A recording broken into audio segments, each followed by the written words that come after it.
Bom dia, papai. Bom dia, mamãe.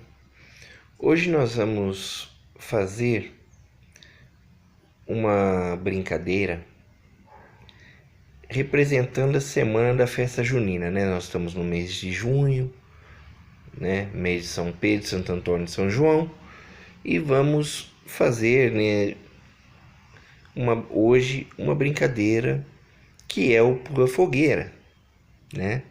É claro que não tem como a gente fazer essa brincadeira na prática, como era no nosso tempo dos nossos avós, até porque, né, é uma brincadeira perigosa para fazer com as crianças.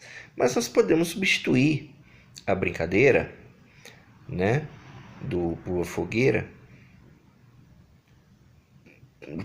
substituindo a fogueira mesmo por um saco de carvão, por exemplo, né, que você deve ter na sua casa, ou uma panela grande que você possa pôr no chão para a criança andar em volta e estar fazendo, né, imitando como se ela estivesse pulando a fogueira. Então aqui a gente vai improvisar, né? Eu vou virar a câmera e nós vamos improvisar aqui a brincadeira, tá?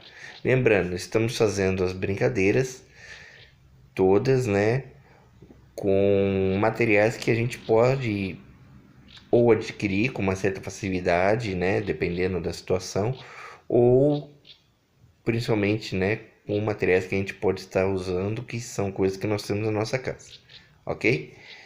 Então, vamos lá para a brincadeira? Então, mamãe, aqui nós vamos então fazer a brincadeira, tá? A nossa dança, né, da brincadeira da fogueira. Lembrando, eu estou usando materiais que a gente pode estar usando na nossa casa, tá? Então,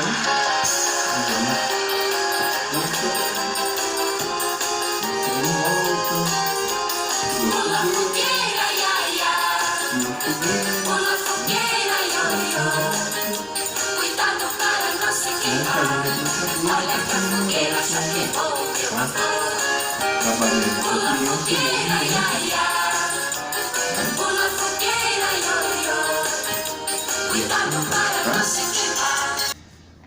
Essa é a brincadeira de hoje, espero que vocês tenham gostado. E a gente se vê na próxima brincadeira.